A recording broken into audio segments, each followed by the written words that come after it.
سلام بینندگان گرامی، روز شما بخیر باشد. با شما هستم منوچهر کوهستانی. امروز درباره کشته شدن عسکران ترکی و حمله ترکیه به سوریه میخواهم صحبت بکنم. با من باشید که حقیقت را بشنوید.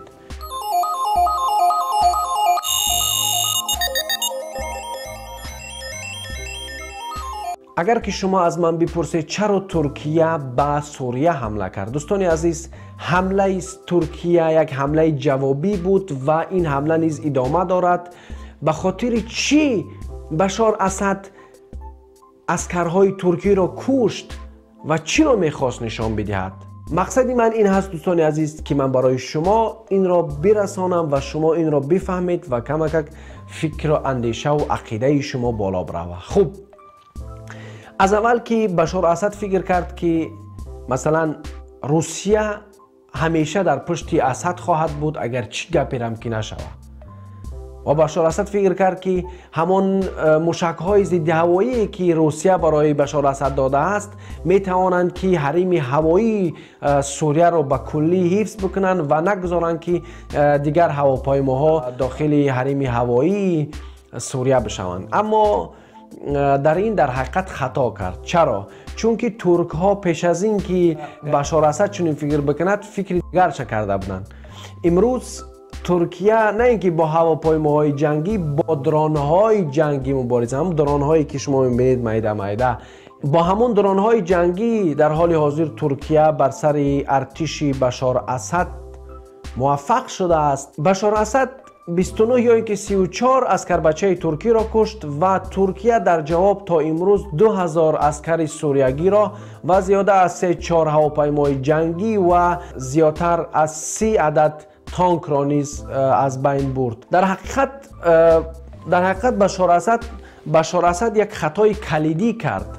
در زمانی که بشار اسد در حال پیروزی بود، در حالی بود که تمام مخالفین بگیم که مجق کرده بود، فقط یک جایی برای مخالفین مونده بود که این ادلیب بود. اما خطای بزرگ را کرد که برای ترکیه یک شانس پیدا شد که ترکیه بتواند و برای مخالفینی که بر ضد رژیم بشار اسد هستند یک شانس پیدا شد که از طرف هوایی یک نفری داشته باشند که به آنها کمک بکنه. اگر شما نگاه بکنید در رفت جنگ سوریه، بسیاری جنگ هایی که رژیم سوریه، رژیم بشار اسد پیروز شد، وابستگی از هواپیماهای جنگی داشتند، چون که مخالفین یعنی دارای هواپیماهای جنگی نبودن و هیچ کشور هم آماده ای نبود که آنها را از طرف بگیم که حریم هوایی کمک بکند تا اینکه اینها بتوانند کار خود را پیش ببرند. و کشورهای دیگر نیز آماده نبودند که مخالفین سوریگی را مثلا از حریم هوایی کمک بکنند، اگر چندی که با آنها همکاری نیز داشتند، از آن جمله ترکیه. اما ترکیه در حال حاضر این شانس خود را میخواهد استفاده ببرد و باز هم برای رژیم بشار اسد بفهماند که بشار اسد اگر که ما تا امروز خب کردیم و فقط این مخالفین کمک کردیم، امروز میتوانیم که خودمون برای ضد تا حمله بکنیم. به همون خاطر ما هر کاری که میکنیم حق داریم. خب ما نمیتوانیم بگیم که اولشی که ما طرفدار ترکان نیستم، ما طرفدار دیکتاتور شیطان بشار اسد هم نیستم، ما طرفدار حقیقت هستم. حقیقت همی از دوستای عزیز که ترکیه یک کشوری قوتمند هست، یک کشوری هست که در حقیقت میتواند که به خوبی مبارزه برد و میتواند که در دوام 1 ماه یا اینکه 2 ماه به کلی رژیم بشار اسد از بین ببرد. فقط همین دو کشور ایران و روسیه اگر اینا بگیم که بر ضدش نخیزن. خب ایران اگر هم بر ضدش بخیزه، خب ایران در سوریه خیلی کارها کرد و ایران در سوریه خیلی رژیم بشار اسد را کمک کرد و آنها اینها را هم بجا نمیکنن. اینا میگوین که بله ما بشار اسد را کمک کردیم، اینها میگوین، خود میگوین، یعنی یگان جای بجا کنیش نیست. ایران خودش چند بارها گفت که بر رژیم بشار اسد کمک کرده است. اما در زمانی که ترکیه اگر بر ضد رژیم بشار اسد جنگ آغاز بکنه، یعنی جنگی که اعلانی باشد یا به این مثل حملات، نه یعنی که جنگ روبرویی باشد که سوریه نیز حمله بکند به ترکیه، در این جنگ دوستان عزیز ترکیه از هر طرف پیروز می شود. خب ایران فکر نکنم که این خطاگی را بکنه و یعنی که یک جنگ روبرویی با ترکیه آغاز بکنه به خاطر سوریه. به خاطر چی؟ به خاطر که ایران خودش خوب میدونه که اگر امروز یک جنگ روبرویی با یک عضوی بگیم که ناتو شروع بکنه، این اصلا برای ایران به خوبی تمام نمیشه، به خوبی انجام نمیاره و ایران این قابلیت هم نداره که یک کشوری را مثلا ضبط بکنه بگیره. فقط میتونه که مثلا بعضی ها را کمک بکنه، بغیر از این دیگه کاری از دستش نمیآید. اگر که ما و شما رژیم بشار اسد تنها بگذاریم، یعنی که ایران او طرف مانیم، روسیه رو طرف مانیم، دوام یک ماه اگر که جنگ بشوه، یعنی که جنگ روبرویی جنگ هست. و دوستای عزیز، ما برای شما صریح هم بگم که اگر این جنگ آغاز شود و جنگ روبرویی ترکیه با سوریه آغاز شود، ترکیه در همه حالت پیروز خواهد شد اگر که هم ناتو به این کمک نکنه. یعنی بشار اسد در فکر بود که خوب ما از این طرف ایران دارم، از طرف روسیه را دارم که روسیه میتواند که همه کارا بکنه. اونم خوب یک عربی احمق، اونم خوب یک عربی یک بدوین احمق، یعنی که فکر کرد که تمام اگر یک روسا اگر یک دست دادن تمام دیگه کمکت میکنن. ما درباره روسا از ما بپرس، ما میگیم که روسا کی را کمک میکنند؟ ای احمق، ای بشار اسد کافر، ای بشار اسد الملعون، ای بشار اسد خونخوار، ای بشار اسد حیوان، ای بشار اسد ملت کش، ای دیکتاتورهای ملت کش، شما یک روز انشاءالله از بین خواهید رفت و خداوند شما را در این دنیا و در قیامت خار و ذلیل خواهد کرد. امروز نگاه بکنید دوستان عزیز که ارتش ترکیه تا جای موفق بود در حملات جوابی که بر ضد ارتش سوریه آغاز کرد و موفق در آینده خواهد بود. چرا؟ چون سوریه در مرز ترکیه هستک. از طرف دیگرش نگاه بکنیم، امی ترکا به دعوت مردم سوریه به سوریه رفتند، یعنی مخالفین سوریه اینها را دعوت کردند که مخالفین یعنی بیشترین ها هستند در سوریه. در سوریه اصلا اگه نگاه بکنیم جنگ مذهبی است دوستای عزیز.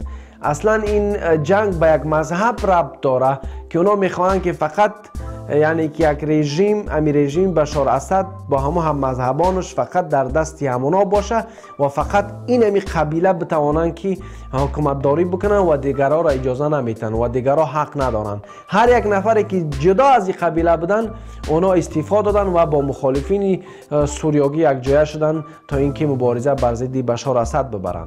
ما در اینجا دوستای عزیز نام روسیه را گرفتیم. شد بعضی ها شاید حیران بشن که دوستی عزیز امی نام روسیه را چرا میگیری که امی روسیه قدر دور است از سوریه؟ دوستای عزیز، امی روسیه یک مهمان ناخوانده هستند.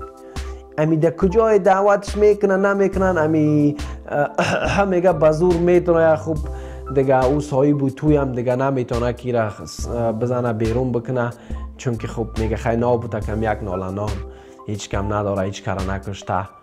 خوب و همون خاطر خوب مهمان ناخوانده نخطی پیش قاشق میگفتن، نه در جای خودمون.